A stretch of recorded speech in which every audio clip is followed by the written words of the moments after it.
বন্ধুরা, তেজস এমকা বা SU-75কেও আপনি ভুলে যাবেন, কারণ ভারত তৈরি করে নিয়েছে সমস্ত যুদ্ধ বিমানের বাপ। বায়ুমণ্ডল F-35 হোক বা স্পেস সেক্টরে কোনো মিলিটারি স্যাটেলাইট, ভারতের এই ঝোড়ো তরঙ্গ থেকে বিশ্বের কোনো হাতিয়ারই বাঁচতে পারবে না। DRDO তৈরি করে নিয়েছে ইতিহাসের সবচেয়ে পাওয়ারফুল লেজার ওয়েপেন, যার পাওয়ার এবং রেঞ্জ দেখে আমেরিকাও হয়ে গেছে আশ্চর্য।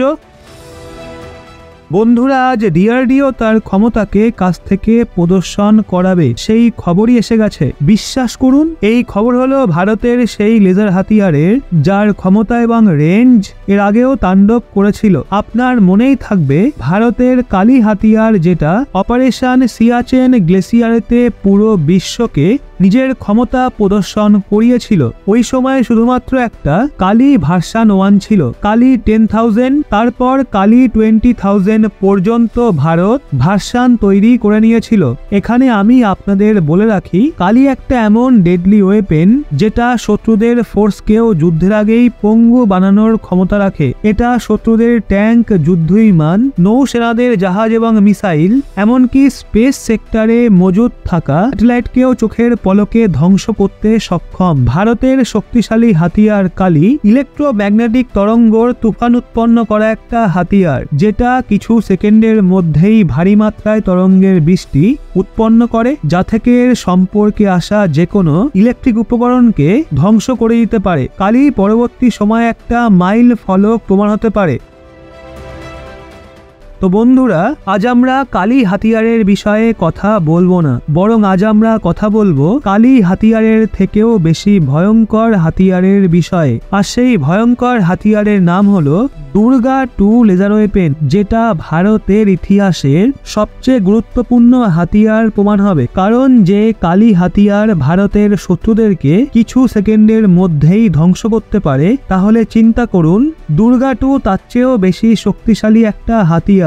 আর আজকে একটা খবর বেরিয়ে এসছে দুর্গা 2 লেজার ওয়েপেনের টেস্টিং এর বিষয়ে, যেটার জন্য গত 5-6 বছর ধরে অপেক্ষা করা হয়েছিল। DRDO এর টেস্টিং কবে করবে? অবশেষে সেই তারিখ সামনে এসে গেছে। এজন্য মহা হাতিয়ারের টেস্টিং এর ঠিক আগে আমি আপনাদের এই হাতিয়ারের ক্ষমতা এবং টেস্টিং এর বিষয়ে গুরুত্বপূর্ণ কিছু তথ্য প্রথমেই দিয়ে রাখি। আর আমি আপনাদের এটাও বলবো কিভাবে এই হাতিয়ার চীনকে কিছু সেকেন্ডের মধ্যেই ধ্বংস করতে পারবে। কিন্তু এর আগে হাতিয়ারকে তৈরি করা DRDOর বিজ্ঞানীদের সাপোর্ট এবং তাদের সম্মানের জন্য ভিডিওটা একটা লাইক অবশ্যই করবেন। অবশেষে এসে গেছে দুর্গা 2 মহা হাতিয়ারের টেস্টিং এর তারিখ। DRDO করতে চলেছে নিজেদের জাদুই হাতিয়ারের গুরুত্বপূর্ণ টেস্টিং। তো বন্ধুরা, খুব তাড়াতাড়ি DRDO ঘাতক হাতিয়ারের টেস্টিং করবে। তারিখের অ্যানাউন্স হওয়া এখনো বাকি রয়েছে, কিন্তু বলা হচ্ছে জুন অথবা জুলাই মাসে এই লেজার হাতিয়ারের টেস্টিং হতে পারে। প্রথমে এই হাতিয়ারের ক্ষমতার সম্পর্কে কথা বলে নেওয়া যাক, যে এইটা কতটা শক্তিশালী হাতিয়ার। আর এটাও জেনে নেওয়া যাক এটা কিভাবে ভারতকে চীনের থেকে এক ঝটকায় আগে অগ্রসর করিয়ে দেবে। তো বন্ধুরা, এটা মনে করুন ভারত রাশিয়ার থেকে যে S-400 সিস্টেম ক্রয় করেছিল, সেটা এর চেয়েও অনেক অ্যাডভান্স এবং অধিক ক্ষমতা সম্পন্ন। অর্থাৎ এর মানে হলো ডাইরেকশনালি আনরেস্ট্রিক্টেড রেকন অ্যারে, শর্ট ফর্মে দুর্গা। আর এর যে 1S ভার্সন রয়েছে অর্থাৎ দুর্গা 2, আপনি যদি এটা বুঝতে না পারেন তাহলে আমি আপনাদের সহজ ভাষায় বলে রাখি, এটা একটা লেজার হাতিয়ার। এর মানে হলো শত্রুদের ওপর একই জায়গায় এই হাতিয়ার এত বেশি এনার্জি ফোকাস করে যে সেটা সম্পূর্ণভাবে ধ্বংস হয়ে যায়। আর এটা এতই ডেঞ্জারাস যে আপনি তা জেনে আশ্চর্য হয়ে যাবেন যে এর লেজার বিম থেকে বাঁচা একদম ইম্পসিবল। কারণ এর যে লেজার বিম রয়েছে সেটা লাইট অফ স্পিডের ওপর কাজ করে। অর্থাৎ এর মানে হলো 3 লক্ষ কিলোমিটার পার সেকেন্ডের গতিতে এটা শত্রুদের হিট করে। তো বন্ধুরা, এখন আপনাদের যা বলতে চলেছি তা শুনে আপনি গর্ববোধ করবেন ভারতীয় হওয়ার জন্য।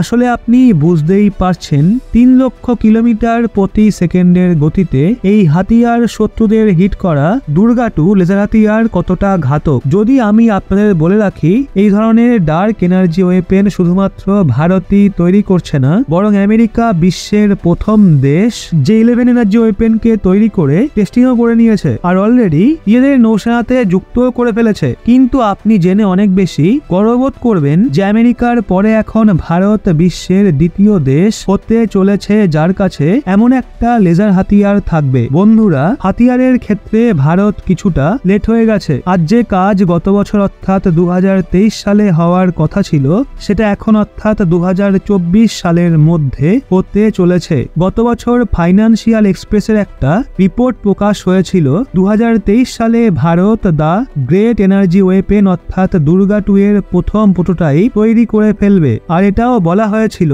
প্রোটোটাইপ তৈরি করার পরে টেস্টিংও খুব দ্রুতই শুরু করে দেওয়া হবে। কিন্তু সেই কাজ এখন এই বছর অর্থাৎ 2024 সালে হবে। লেজার হাতিয়ার বিকশিত করতে অগ্রণী প্রয়োগশালা laser science of technology centre এর আগেও একটা 25 কেজি লেজার ওয়েপেন ডেভেলপ করে নিয়েছে। এই ওয়েপেনের ক্ষমতা 5 কিলোমিটার ছিল আর এর ক্ষমতা এখন 25 কিলোমিটার হয়ে গেছে। এরই টেস্টিং এখন করা হবে। এছাড়াও ডিআরডিও এখনো তো 100 কিলোওয়াটের এবং হালকা মার্জিনের হাতিয়ারের ওপর কাজ করছে, যেগুলোকে খুব তাড়াতাড়ি সেনাবাহিনী এবং সীমান্তে নিযুক্ত করা হবে। আপনাদের বলে রাখি, দুর্গা কোনো নতুন প্রজেক্ট নয়। এটা 2010 দশকেতে লঞ্চ করা হয়েছিল। মোদী সরকার আসার পূর্বে এই প্রজেক্ট খুব ধীর গতিতে অগ্রসর হচ্ছিল। প্রজেক্ট তার আসল গতি 2017 সালের পর নিয়েছে, যখন ডিআরডিওর তৎকালীন প্রতিরক্ষা মন্ত্রী অরুণ জেটলির উপস্থিতিতে পরীক্ষা কেন্দ্রতে 1 কেজি ওয়াটের লেজার ওয়েপেনের টেস্টিং করা হয়েছিল। তারপরে এই প্রজেক্টে বিজ্ঞানীরা এমনই তুফান এনে দিয়েছে যে ডিআরডিও এতে অপ্রত্যাশিতভাবে গঠন পরিশ্রম করে একে 100 কিলোওয়াটের ক্ষমতার সাথে তৈরি করার প্ল্যানিং এর ওপর কাজ করছে। আর বলা হচ্ছে ডিআরডিও এমনটা করেও ফেলেছে। ভারতের দুর্গা 2 হাতিয়ার হবে আমেরিকার লেজার ওয়েপেনের থেকেও বেশি উন্নত। যেই কাজ আমেরিকার লেজার করতে পারেনি সেই কাজ দুর্গা 2 লেজার করে দেখাবে। বন্ধুরা, সবচাইতে গুরুত্বপূর্ণ কথা হলো আমেরিকা যে ডার্ক এনার্জি ওয়েপেন তৈরি করেছে, যাকে শিল্ড বলা হয়ে থাকে, সেটা শুধুমাত্র নৌসেনার জন্য রয়েছে।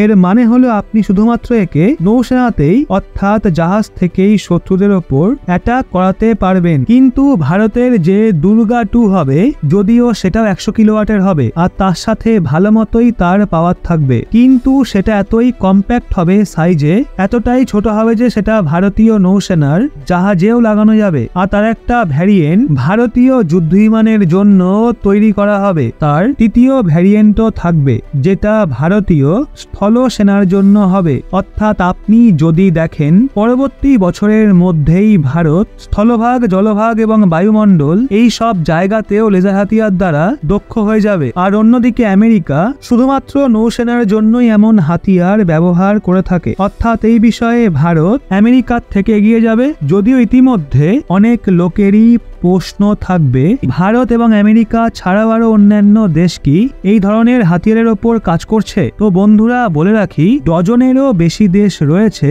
যারা এর ওপর কাজ করছে। কিন্তু দেখতে গেলে কিছু বাছাই করা দেশই এর মধ্যে আসে, যেমন ইসরায়েল, ফ্রান্স, ব্রিটেন, চীন, এছাড়াও রাশিয়া। অন্যদিকে জার্মানিও বলে যে তারা এই ধরনের হাতিয়ারের ওপর কাজ করছে, কিন্তু তাদের প্রোগ্রাম এখনো অনেক পেছনে রয়েছে।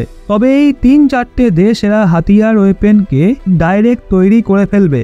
যদিও আমি আপনাদের এটাও বলে রাখি, এই দেশগুলোর মধ্যে একটা দেশ এমন রয়েছে যে ভারতের আগেই ডাইরেক্ট এনার্জি ওয়েপেন তৈরি করে ফেলতে পারে। বলে রাখি, অনেকটা পর্যন্ত তৈরিও করে ফেলেছে। আর সেই দেশের নাম হলো ইসরায়েল। এর কারণ হলো আমেরিকা ইসরায়েলকে অনেক সাহায্য করেছে লেজার হাতিয়ার তৈরি করাতে। কারণ ইসরায়েলের ওপর গত 2-3 বছর ধরে অনেক বেশি হামলা হয়েছে, বিশেষ করে রকেট দ্বারা। ইসরায়েলের সুরক্ষার জন্য আমেরিকা অর্থ দ্বারা এবং টেকনোলজি দ্বারা সাহায্য করছে। যদিও দেখার বিষয় হলো ভারত এবং ইসরায়েলের মধ্যে প্রথমে কে লেজার হাতিয়ার তৈরি করে নিজের সেনা বাহিনীতে যুক্ত করতে পারে। হ্যাঁ বন্ধুরা, সবচাইতে গুরুত্বপূর্ণ বিষয় হলো অনেক দেশ থাকে যারা হাতিয়ার তো তৈরি করে ফেলে, কিন্তু তার টেস্টিং এ ক্রমাগতই ফেল হতে থাকে। এই জন্য তারা তাদের হাতিয়ারকে সেনা বাহিনীতে যুক্ত করতে পারে না। সেই জন্য গুরুত্বপূর্ণ বিষয় হলো কোন দেশ প্রথম হাতিয়ার হাতিয়ার তৈরি করে সফলতাপূর্বক টেস্টিং করে নিজেদের সেনা বাহিনীতে যুক্ত করে। এই বিষয়ে আপনার কি মতামত রয়েছে তা কমেন্ট বক্সে অবশ্যই জানান। আর যদি আমাদের ভিডিও আপনার ভালো লেগে থাকে তাহলে ভিডিওটা একটা লাইক করে আপনার বন্ধুবান্ধবদেরকেও শেয়ার করবেন।